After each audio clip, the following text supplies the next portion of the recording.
Good evening, everyone. Welcome to the TDR Global Asia online webinar. So thank you very much for joining us today.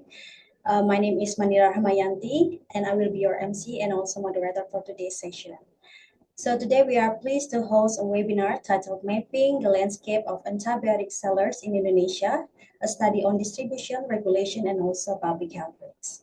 And this session will present key findings from a recent study on online antibiotic sellers in Indonesia and discuss the implications for antimicrobial resistance, regulations, consumer safety, and public health. So before we begin, we would like to invite all participants to introduce yourself in the chat box. You may share your name, institution, and also where you are joining us from. So before we proceed, allow me to share a few notes for today's session. So this webinar will be recorded for documentation and dissemination purposes. And participants are encouraged to submit questions through the chat box throughout the session. You may also raise your hand during the Q&A session if you would like to ask your question directly. So for attendance and e-certificate purposes, please make sure your Zoom name includes your full name and also your institutions.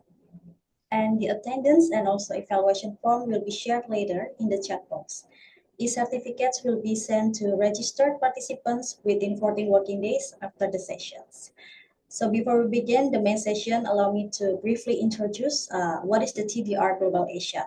So TDR Global Asia is part of the wider TDR Global Network, which supports research, learning, collaboration, and also capacity strengthening in global health.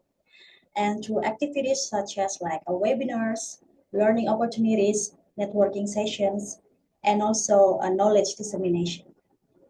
And TDR Global Asia aims to strengthen engagement and also collaboration among researchers, public health professionals, students, policymakers, and partners across the region. So for those who do not yet have a TDR Global profile, we warmly encourage you to join the network. You can check out the TDR Global profile here in the barcode that shows on your screen. And if you are an alumni of a TDR program, a grantee, or have received training from TDR in the past and would like to create a TDR Global profile, you may also fill in the registrant form that will be shared in the chat box. So today's topic is very timely and relevant, particularly as antimicrobial resistance continues to be a major public health concern.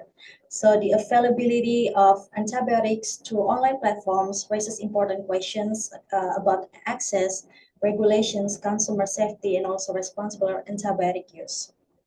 So in today's webinar, we will hear about the findings of a study that mapped online antibiotic sellers in Indonesia, including how antibiotics are distributed, what types of information are provided to consumers, and what this means for public health and regulations. So it is my pleasure to introduce our speaker for today, Dr. Yusuf Ari Masyuri. And Dr. Yusuf Ari Masyuri is the lead author of the study, Mapping the Landscape of Antibiotic Sellers in Indonesia. He is affiliated with Universitas 11 Maret and has experience in public health research, infectious disease, and antimicrobial resistant related topics. He also researcher at the Center for Tropical Medicine, Universitas Gadjah Mada.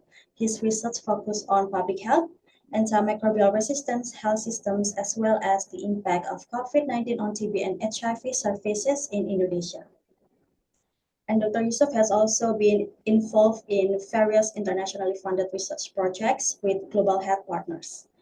So today, Dr. Yusuf will share the background, methods, key findings until the implications of this study, and particularly in relation to online antibiotics sales in public health risks in Indonesia. So today's webinar will run for around 25 minutes, followed by 20 minutes Q&A session. So without further ado, I would like to invite Dr. Yusuf Ari Masyuri to deliver his presentation. Hello, Dr. Yusuf. Good evening. Hello, Mandira. Good evening and good evening all. Thank you very much for attending this session. Thank you for joining us today, Dr. Yusuf. And you may proceed to presentations. The screen is yours. Thank you. Okay, thank you very much.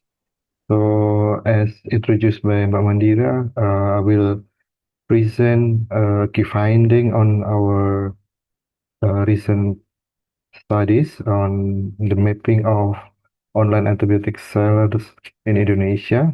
So this articles or this paper focus on the distribution, regulation, and public health risk. I will present on behalf of authors of this paper, uh, Dr. Astri, Miratul, Hasanah, Isanti, Zulfa, Dea, Lian, Prof. Ari, and also Prof. Triwibawa.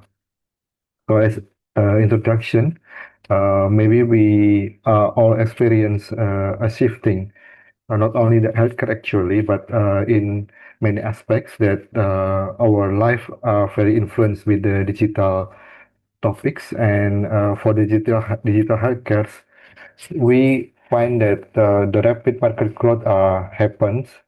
So between 2024 and 2025, the market of the e-commerce grow more than 80%, and it's driven not only by the technology itself, but also from the consumer behavior that maybe we also have the new habit that we want to uh, purchase everything online.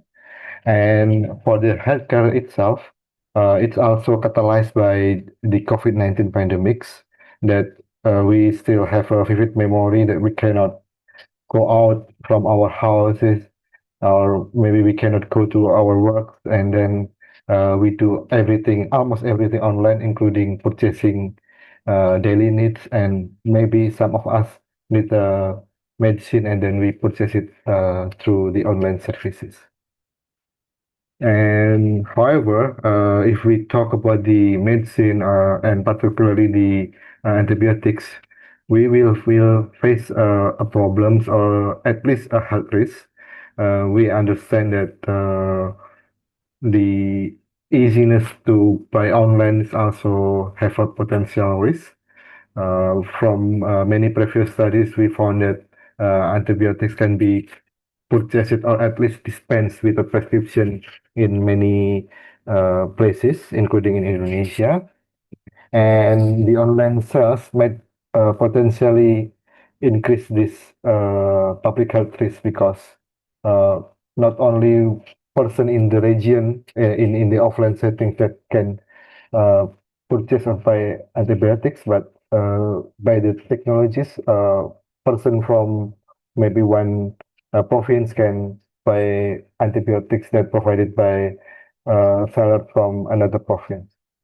So that's one public health risk, and the continued public health risk is once the antibiotic use, and unfortunately, if the antibiotic is given without prescription or without restrictions, the individuals can misuse the antibiotics. And by misuse these antibiotics, it promote or it accelerate the selection pressure, the mechanism behind the antimicrobial resistance that and the antibiotic that misused by the individuals then killed or at least decrease the antibiotics, the bacteria that actually benefit for us, and then uh, left the resistant bacteria that usually uh, harmful for us. And it emerging the antimicrobial resistance not only in one region but also globally. So with that background, the researchers have several objectives in this study. So actually, there is no, or at least in our knowledge, there is no uh, study or no publication about the online antibiotic salad. So the first one of the objective is to identify the split and also the concentration of antibiotic sellers across Indonesia. And then once we get the distribution, we want to see or to understand the character of the seller, and then also conduct the risk assessment because once they sell the antibiotics, and then we need to also follow whether they provide the information about the contraindications, side effect, usage, and many more. And then lastly, but not uh, not important also, it's the policy insight. With we want to provide the evidence to policymakers to designing targeted stewardship intervention, because maybe by the online methods, we will need particularly the policymakers need to tweak or to modify the intervention or the uh, regulation. So our study conducted in Java Island. Why we choose this particular island? Because the island is one of the most populous island in the world, and it is the most populous island in Indonesia, comprise more than 150 millions, and almost 60% of Indonesia's population is in Java Island. The Java Island itself consists of 6 provinces, more than 80 districts, and more than 30 cities. We conduct mapping on 2023 between August to October. We check or we conduct the searching or the mapping in 3 major platforms, uh, 2 marketplace and 1 multi-service. We categorize the sellers into whether they are pharmacy, drugstore, or other shops. And we also measure or look at the user ratings when the last day of the seller active in the marketplace or in the multi-service, and also the duration or the uh, how long they exist in the online markets. And several classification provided by the marketplace also check, and the classification are officials, ProStar, Power, and also the regular. And we focus on antibiotics that already studied in the previous study. There are amoxicillin, ciprofloxacin, vancomycin gramicidin, nifuroxacide, and also peptidic acids. So these antibiotics were chosen because these antibiotics are already studied and are commonly available in the offline pharmacies or drugstores. And for the data analysis, we use the data to analyze the data, and for variable, we provide test frequency and also percentage, and the numerical variable visualized using dot plot. And for the map itself, we use or we utilize the data wrapper for visualization. So let's see the result of the study. So based on our mapping, there are more than 3,700 online sellers that most of them are pharmacy, and based on their last time activity, most of them are uh, categorized as active sellers. And the map itself, more than 35% are exist in West Java, and almost 20% exist in DKI Jakarta. And this is the details. Yeah, for the one that not familiar with Indonesia, so this is the Java Island, the one that has many colors here, comprised of 6 provinces from west to east. And based on our mapping, West Java has highest number of antibiotic sellers, more than 1,000, followed by DKI Jakarta and other provinces. And we try to project the density of or the number of online antibiotic sellers with the density of the population itself. And we use 1 million population per province. And based on the calculation, the most dense antibiotic sellers are existed in DKI Jakarta, and then follow it with the daerah istimewa Yogyakarta and other provinces. And then we zoom in those two uh, provinces in the West Java and DKI Jakarta because they have the highest numbers of antibiotic sellers. And we find interesting result that not the capital city of the province that has uh, the highest number of online antibiotic sellers. As we can see here, on the left picture or the left graph, Bandung City is the capital city of West Java. It is indeed has quite a lot online antibiotic seller, but the highest number of online antibiotic sellers are existed in Bekasi City. So if we elaborate, this one is the interesting finding. Not the capital city is the highest number of online antibiotic sellers.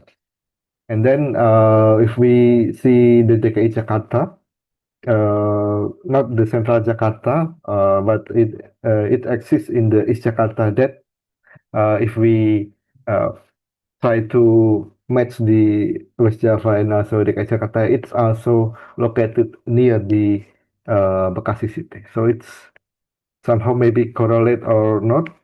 Yeah, maybe we need further research, but it happens in West Java and also DKI Jakarta. So in overall, we found that almost 90% or 82.1% sellers were active. So they have some activities in the online marketplace or multi-service platforms. And then they have the top ratings by the buyers around 4 or 5 stars. And then also they exist for more than 1 year. And based on our searching, they are verified by the marketplace provider as a online antibiotic sellers that selling official brands and also original medication. And from the antibiotic itself, we find the trying to search the antibiotics based on the 5 types of antibiotics, and the number itself is also I think very relevant with the offline situations that amoxicillin is the highest antibiotic that we found in the online sellers, followed by the vancomycin gramicidins, and then ciprofloxacin, and the last one is the nifuroxacide. And from the characteristic of the antibiotics and also the seller, we found that besides the antibiotic itself, we found that most of them are provide many informations. The highest one is the indication of the antibiotics, the dosage informations. However, we see that the contraindication and also side effects are relatively low, around to 75%, or more than 25% were not display the contraindication, and less than half of the antibiotic sellers do not provide the details of the side effects. And we also look at the cost or the price that they provide in the online markets. And based on the searching, we found that Niforaxoside is uh, the most pricey. But we have to take note that this pricing is based on the uh, price that they provide, and the type of antibiotic itself is not the same. We found that the four antibiotics beside the Niphoroxoside is in either tablets or capsules, but for the highest one is on dry syrup. So that's influence the number or the price that provided by the sellers. And this is the emphasis of the uh, maybe potential problems that we will have, that the sellers, even though provide almost all of them are provide the indication, but they still lack on the information of the contraindication and also the side effects. And yeah, as the discussion, we based on our study, uh, the mapping that conducted in Java Islands, we found that online antibiotic sellers are appear, uh, and they are almost 20% are licensed in the physical uh, presence, and the higher concentration, as I mentioned before, uh, exist in the satellite cities. And we also found that because it is the online, we we have a risk that there will be a lack of interaction between pharmacists and also clients. And uh, because of the low numbers or low percentage of the side effect and also contraindication information provided by the sellers, it can be uh, increase the potential of misuse of the antibiotics. And based on our study, we see that maybe regulatory authorities are very needed because yeah, this type of selling using marketplace and also multi-services, we understand that it's quite new. So we need to maybe push the regulatory or the government to find ideal or a suitable way and also approach to have a better uh, regulation. And for the regulatory in Indonesia itself, we already have the peraturan BPOM that governs the online distribution of drug and food in Indonesia, including the antibiotic sellers in the online services, that they have to register in the Ministry of Health as pharmaceutical electronic system providers. And as we also understand that no matter the delivery, whether it's offline or online, the antibiotics are classified as prescription-only drugs. So the prescription by the doctor is a must. And we found almost all of the uh, store or the seller provide the warning about the prescription that is required. So some of them, or the system is that they will warn, or at the last step of the purchasing is they will ask about the prescription. But in the previous studies in Indonesia, we also understand that uh, the interaction itself, even though the antibiotic is required, somehow the enforcement to uh, conduct or to have the prescription itself is uh, still a significant hurdle. And we recommend several things for the future stewardship. The first one is routine monitoring. So unlike the offline one that maybe the staff of the government going around to the offline store or something like that, uh, there is a need to have a routine monitoring, maybe with a different approach to monitor the activity of the online antibiotic sellers. And for the verification, it's also important. So maybe the regulatory governed body need to not only enforce the mandatory to provide to have the prescription, but also to verify whether the prescription is correct or whether the antibiotics that written in the prescription is suitable.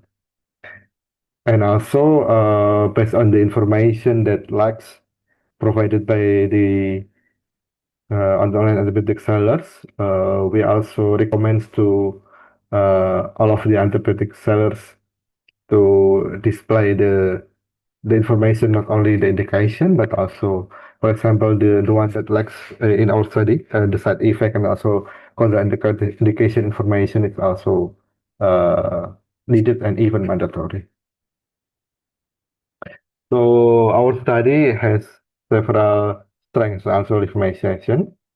The first strength is as our knowledge, the study is a pioneer study that mapped the landscape of online antibiotic sellers, particularly in Indonesia. And our analysis, even though only conducted in the Java Islands, but already covers and capture data that represent a lot of shares in the national e-commerce market shares. However, several limitations are also acknowledged. The first one is about the geographical scopes. Uh, the Java Island itself is the most populous island in Indonesia and relatively uh, has a lot of population that have an access in the technology itself. So maybe the results are differ from remote or more rural region of Indonesia. And because we use searching method in the marketplace and also in the multi-service platform, we understand that maybe the keywords itself has a limitation that maybe underestimates the total sellers that maybe provide antibiotics besides our five antibiotics that we are targeted, or maybe they have a different name for the antibiotics that we already search. And we want to acknowledge our funding. Our study are funded by Center for Tropical Medicine, Universitas Gadjah Mada, Indonesia. The funding organizations played no role in the study design, data collection, analysis, interpretation, or the decision to publish the manuscript. Thank you very much and very welcome to have a discussion with you all. Thank you. Okay, thank you very much, Dr. Yusuf, for the insightful presentations. Your presentations has given us a clear picture of how antibiotics are being sold online and the gaps in information and regulations and also the potential risks this poses to public health and antimicrobial resistance control. So we will now move to discussion and Q&A session.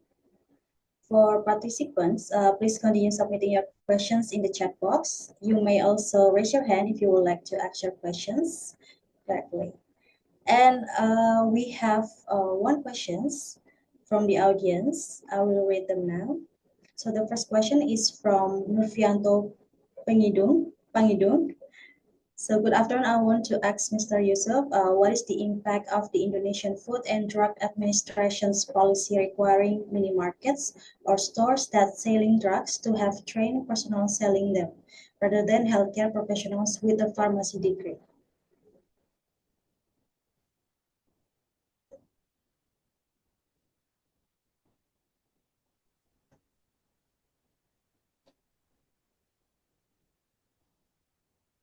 Uh, Sorry, can you hear my voice, Mbak Manira? Yeah, I can hear your voice. Oh, okay. It's okay. Should I answer it directly, or do we need to wait for another questions? Actually, there is two questions, so maybe I can read all of them right now. Yeah. Okay.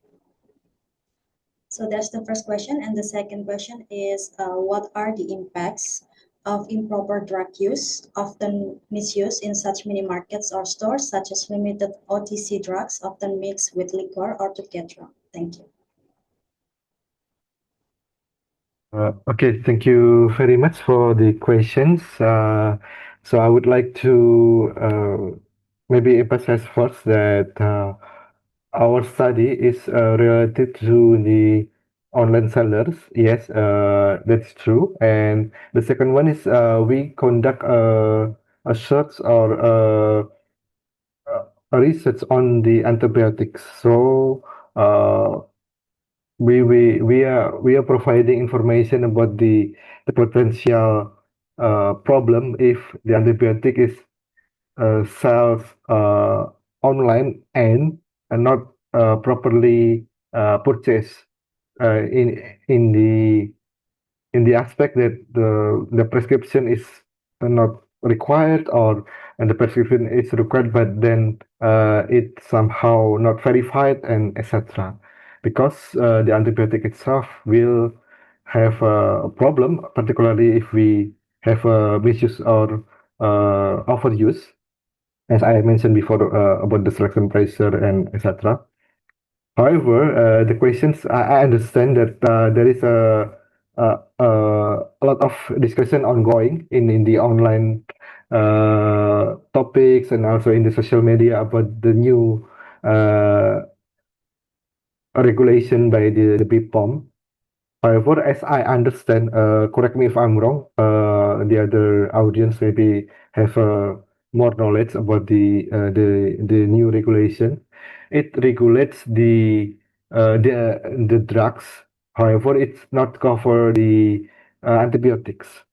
So the antibiotics and the prescription only medicine are, if I'm not mistaken, is not covered by the new regulation. So, if I understand, it's regulate the medicine that maybe in Indonesia it's with the green or the blue circle, something like that.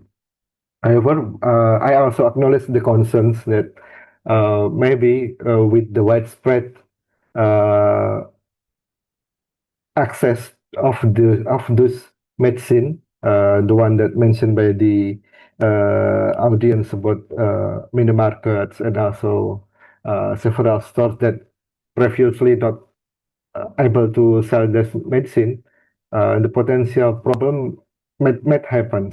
It's maybe the same with the antibiotics. The more we have, or the we have two sets of the coins. The first set will be uh, easy access, means that we help the population or the citizen to have a good access to the medicine. But the other side will be, is it well regulated? Is it well monitored? Is it well uh, observed?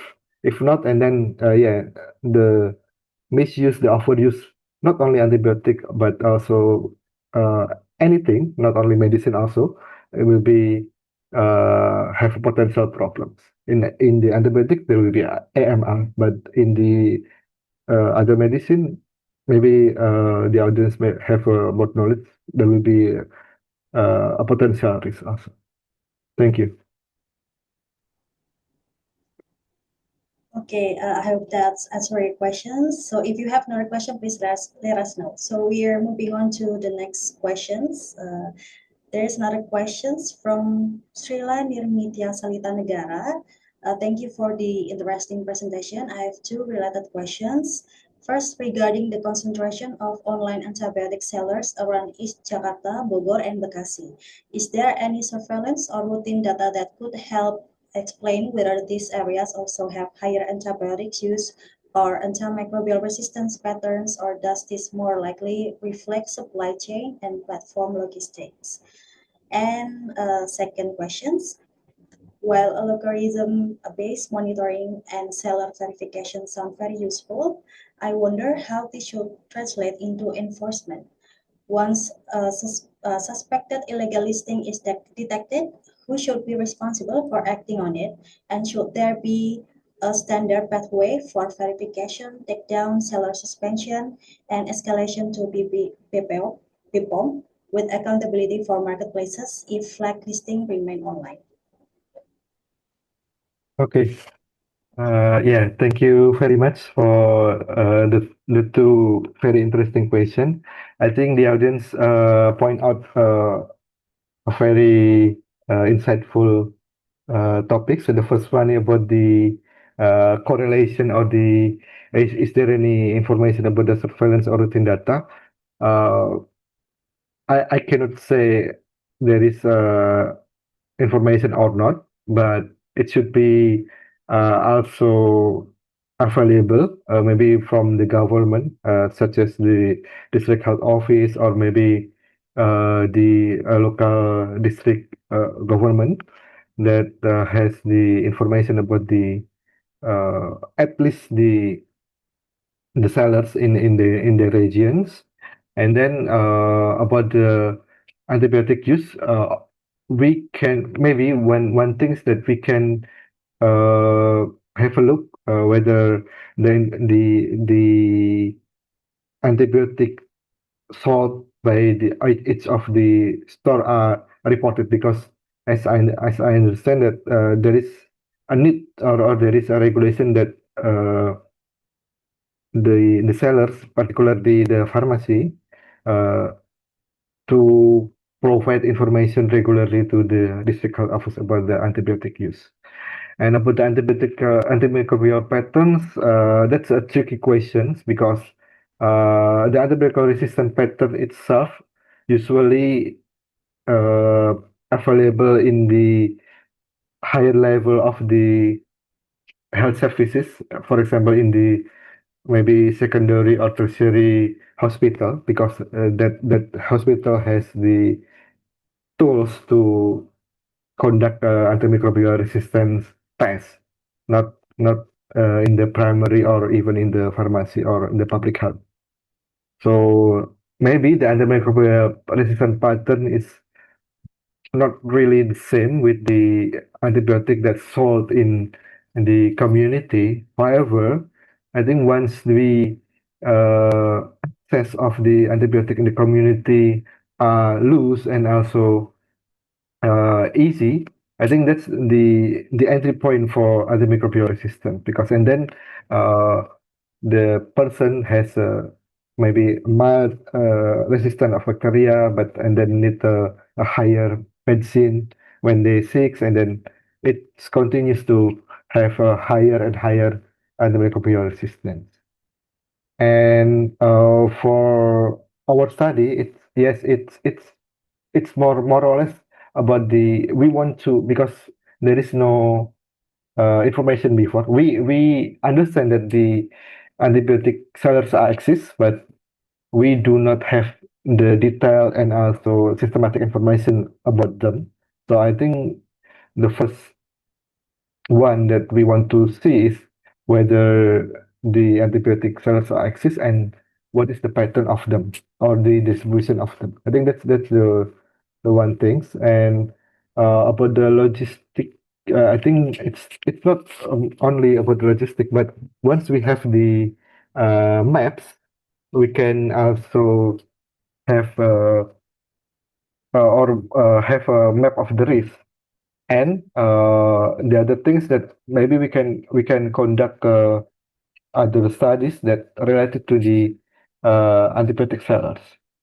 So yeah, how they sell the antibiotics and how they provide information not only by the one that they display, but also the real interaction, something like that is the one that can be elaborated. And for the second questions about the algorithm-based monitoring and self-verification, yes, it is a tricky and also the one that I think the government need to uh, have a discussion between them because it's multi stakeholders. One is the BPOM that regulate the medicine and also food itself, but the other maybe the one that maybe Ministry of Information that regulate the how digital information are displayed or are provided to the community. So I think that the synergy or the collaboration between government are very needed, including the law enforcement who are responsible for uh, taking down the sellers if they are found guilty selling antibiotic without prescription and etc. and etc. I think that's my answer, Mbak Andra. Thank you. Thank you very much. I hope that's answered the questions. So we have another questions, and this is there are four questions, I guess, from Herlina Veterinarian. So the first question is, what is the biggest regulatory loophole in Indonesia that allows illegal online antibiotic sales to persist, and what kind of digital monitoring system should BPOM or the Ministry of Health implement to close it? And second, should e-commerce platforms be held legally liable for third-party merchants who illegally sell antibiotics on their sites? And what would a fair yet effective sanction look like? And also another question is, did your study identify which specific classes of antibiotics are most commonly purchased online? And furthermore, how alarming is the projected impact of these online sales on community-acquired antimicrobial resistance, or AMR, in Indonesia? And the last question is, how can the government strike a balance between enforcing strict online restrictions to prevent AMR and ensuring medicine accessibility for people in remote areas with limited healthcare facilities? I think that's all the questions. Okay. Thank you. I'm not very clear with the first and the second questions. Okay. Maybe Manira, can you Oh, repeat once more? okay, I will repeat again. For first question is, what is the biggest regulatory loophole in Indonesia that allows illegal online antibiotic sales to persist, and what kind of digital monitoring system should BPOM or the Ministry of Health implement to close it? And second, should e-commerce platform be held legally liable for third-party merchants who illegally sell antibiotics on their sites? What would a fair yet effective sanction look like? Okay. Yeah, okay. Yes. Thank you very much for the question. So what is the biggest loophole? Based on our uh, study, uh, yeah, yet the most seller that provided the antibiotics are pharmacy. So they registered as pharmacy, even though we are not like have our own offline verification whether the pharmacy is also existing in the offline services. Uh, that's the one. And for the biggest loophole, I think it's because the way the uh, marketplace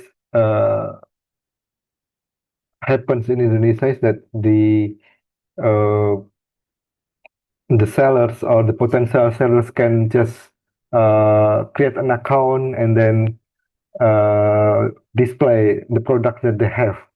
So once they create an account and then they provide the medicine, for example, the antibiotics, and then yeah, the antibiotic they become the antibiotic sellers in the marketplace. So I think that's the biggest loophole. Maybe the other loophole is that maybe we have in the information that some sellers uh, label their products not as antibiotics, but actually antibiotics. So that's the other potential loophole that happens in the marketplace. And for the digital monitoring by BPOM, I think the first one is to have a synergy with the other ministry or the other bodies in the government. So they need to have like not a task force, but maybe algorithm uh, when they have a suspicion about antibiotic sellers that not uh, obey the regulation, then and they can ask the marketplace to take down the at least the products, and if not the product, and then the sellers. I know it is become debatable because whether the rights of the sellers are violated to display the uh, products because they will taken down due to the antibiotics. But I think with the potential risk of AMR, I think a strict regulatory regulation is a must, and strict monitoring is also a must. I think that's the first answer for the first questions. And for the second group of question, uh, unfortunately, we in our mapping we cannot uh, say that whether the antibiotic are most commonly purchased online because we in this mapping study we do not purchase, and we and the marketplace itself are not provided real numbers of antibiotic purchase. Yes, each of the store uh, have a record how many numbers of antibiotic are purchased. However, we cannot like just calculate them and then which one is the highest one, because yeah, it's uh, have a variations. And how alarming is the projected impact of this online source of on the community acquired antimicrobial resistance in Indonesia? As I mentioned earlier, that this phenomenon that antibiotic sellers are online antibiotic sellers are common. The one side is about the access. It provide easier access to the community as long as the access is uh, follow the regulation. I think that's uh, very important and very good for the community. However, once it's go to the other sides, the misuse, the overuse, and then it's will trigger or will increase the potential of antimicrobial resistance in the community. And it happens in the offline one. In the previous studies in Indonesia, it happens. And antibiotic is there, the prescription requirement is there, but the community still can access them without prescription, only for one tablets and etc. And how can the government strike a balance between efforts to strict on the restriction to prevent AMR and ensuring medicine accessibility? Yeah, for the remote areas, I think that's uh, in the Indonesian context. I think that's not only uh, the problem of uh, antibiotic itself, but it's the problem about the healthcare as a whole, healthcare facility, healthcare, human resource, and etc. etc. So it's not only the medicine. The medicine is only the part of the healthcare services. It is not by providing medicine or have a more access in medicine, and then the the access of the people in the healthcare itself is increased, but I think the government should look at it as a whole of the healthcare, the facilities, the human resource, the medicines, the transportation, and etc. I think that's my answer to the second question. Thank you. Okay, thank you very much for the answers, Dr. Yusuf, and thank you for all the excellent questions. Due to limited time, we may not be able to address all questions today, but we truly appreciate the engagement and thoughtful reflections from the participants. So I will now invite Dr. Yusuf to give one final comment or key message for the audience. So Dr. Yusuf, what is one main takeaway you would like to participants to remember from today's discussion? Yeah, thank you very much, Pak Mandira. So, based on our study, antibiotic online antibiotic sales are prevalence in Indonesia. The effective and also suitable approach, not only by the community but also by the government, are very needed, including the effective monitoring, the strict regulation, and also the enforcement of the regulation. Thank you. Thank you very much, Dr. Yusuf. Allow me to briefly summarize some key takeaways from today's session. So first, online antibiotic sales represent an important public health issue, especially when antibiotics are accessible without proper prescriptions, guidance, or adequate product information. And this issue is closely linked to antimicrobial resistance, as inappropriate antibiotic use can contribute to treatment failure and the spread of resistant infections. And stronger regulation, surveillance of online pharmaceutical platforms, and public education are essential to ensure safer antibiotic access and use. And finally, collaboration among researchers, policymakers, health professionals, digital platforms, and communities will be important in addressing this challenge. So once again, thank you, Dr. Yusuf, for sharing your research and insights with us. And lastly, before we leaving this session, we would like to invite everyone to take pictures together for documentation. So everyone, please open your camera. So we're gonna take pictures. Okay. So I think we're ready. Okay, I'll count to 3. 1, 2, 3. Okay. Once again. 1, 2, 3.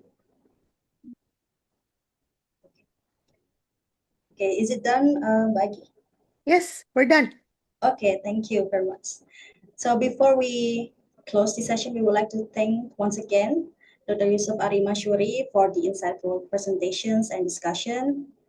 And we would like also thank for all participants for joining us today in this webinar, for actively participating through your questions and reflections. So we hope this session has provided useful insights into the public health risks or of unrestricted online antibiotic sales and the importance of stronger regulations, surveillance, and public awareness.